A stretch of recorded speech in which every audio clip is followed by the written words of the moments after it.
du double langage. La CEDEAO, Lamine Mounioma Sissé, a tenu une session extraordinaire. C'était la semaine dernière. Les conclusions, tout le monde les connaît puisque ça fait débat dans l'opinion, mais les médias en parlent régulièrement. Toutes les juntes dans la sous-région, que ce soit le Mali, le Niger et la Guinée, toutes les sanctions ont été levées. Est-ce que cette démarche de l'institution sous-régionale vous surprend? Quelles sont les grandes leçons, les grands enseignements que vous tirez de ces conclusions?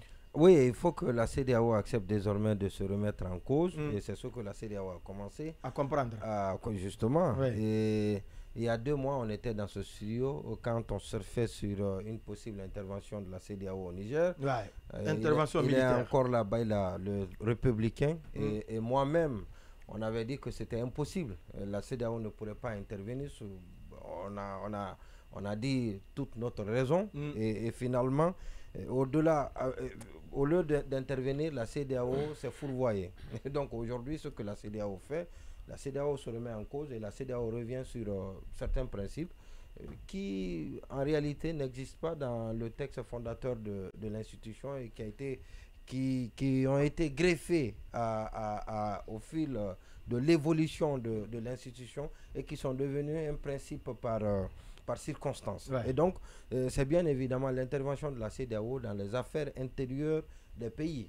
Quand je parle d'affaires intérieures, le coup d'État est une affaire, la gestion politique d'un pays est une affaire intérieure d'un pays. Mais et surtout, le chapelet de sanctions qui a été pris par la CEDEAO, donc à l'issue de ces coups d'État. Et vous avez vu ce que la CEDEAO a fait au Burkina, au Mali et au Niger. Et vous savez qu'il est dit, et ça c'est l'ONU d'ailleurs qui le dit, dans la charte de l'ONU, qui le dit qu'un pays continental ne doit être privé sous aucun prétexte à un accès à la mer. Mais la CEDEAO s'est affranchie de... La CEDEAO a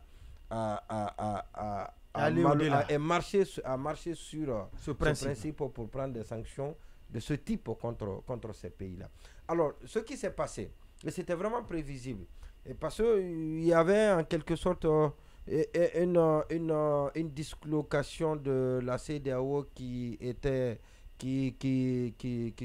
préparait, qui était en vue.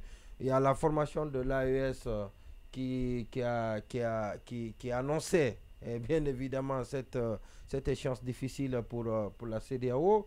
Et vous avez vu que les trois pays qui sont très importants, notamment au sein de la CEDEAO dans la lutte contre le terrorisme et avec lesquels on ne peut pas lutter, sans lesquels on ne peut pas lutter contre le terrorisme, et leur retrait d'ailleurs du G5 Sahel a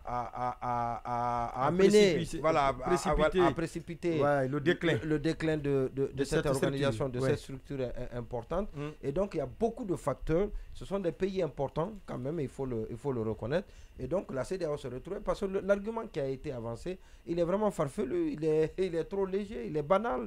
Quand on dit que oui, au Niger par exemple, bientôt le Ramadan, on est dans le carême, bientôt le carême chrétien, et donc il faut lever pour apaiser un peu la souffrance.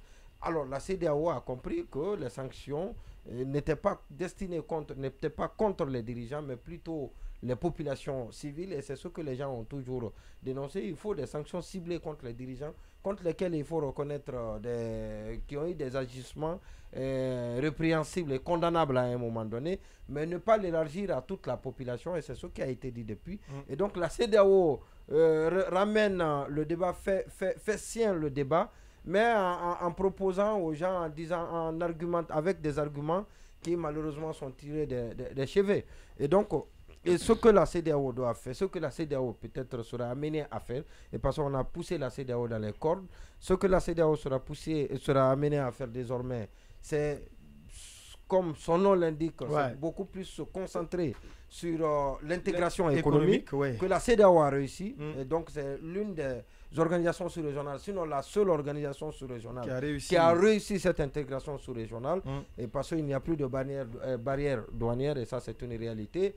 Et puis la CEDEAO est en train d'aller vers une zone économique monétaire unique, Mais l'intégration sous-régionale est très avancée en Afrique de l'Ouest. Donc la CEDEAO doit désormais se cabrer sur le volet économique de l'organisation. Voilà, donc de sa création.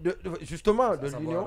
L'intégration économique, le volet monétaire, mais aussi le libre-échange entre les trois États. Ce sont les trois domaines d'intervention. Alors maintenant, et le volet politique, et peut-être revoir cela et voir comment, dans quelle mesure et par quelle manière la CEDEAO devrait désormais intervenir dans les situations politiques des différents pays. Oui. Et parce qu'on estime qu'il y a du 2 poids 2 mesures. Il y a aussi, bien évidemment, cela a été révélé à la suite de ce qui s'est passé au Sénégal.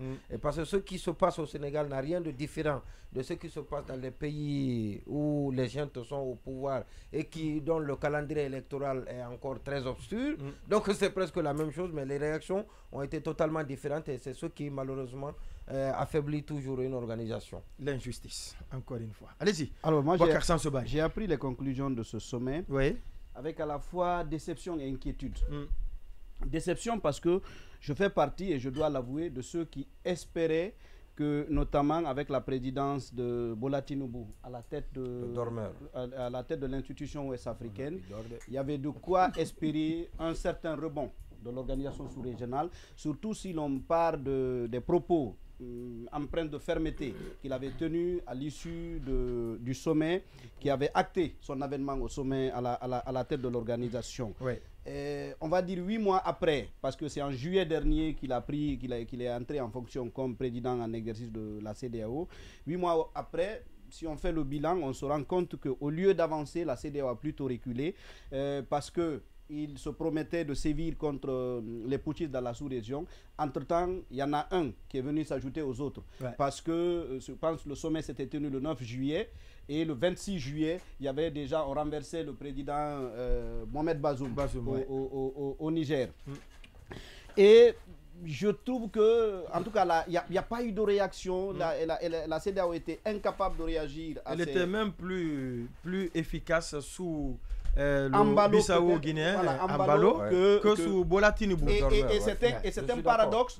C'est un paradoxe parce que... Un grand paradoxe, le Nigeria est un poids à la fois économique militaire et géographique dans la sous-région, alors que la Guinée-Bissau, c'est un petit pousset. Donc, ça, j'en suis plutôt déçu. Et je suis inquiet parce que, pour moi, les décisions qui ont été prises ne sont pas de nature à résoudre le problème. Au contraire, parce que, voyez-vous, je n'imagine pas une organisation, une entité sous-régionale où il n'y a pas de règles. C'est-à-dire, si les pays sont libres d'évoluer comme bon leur semble, chacun peut soumettre ses compatriotes comme bon lui semble, non, je ne pense pas qu'une organisation peut exister comme ça. Et là, sur la base des conclusions qui ont été tenues, pour moi, c'est une capitulation. C'est-à-dire, c'est un aveu d'échec. La CEDEAO vient de dire, en gros... à chacun de s'occuper de sa cuisine interne politiquement. Non, disons, pour le moment, c'est se dire que sur ce dossier-là, j'ai échoué. J'ai échoué. Et je dis, le message qui a été renvoyé, je ne sais pas si demain, quelqu'un veut mener un coup d'État en Côte d'Ivoire, je ne sais pas moi... au Nigeria, au Bénin, au Togo... Par le passé, bien entendu. Avant, la CEDEAO pouvait lui inspirer une certaine crainte.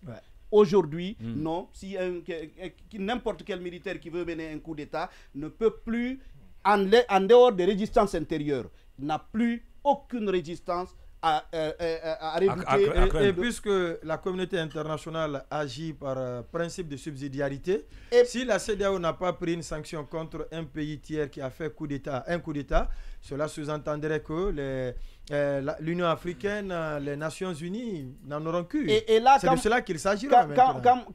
Parce que désormais, on a senti, ce qui a fonctionné ici, c'est le chantage. C'est-à-dire, vous nous sanctionnez, nous sortons de la sous-région, et ça devient une grosse crise qui amène la CEDEAO à capituler.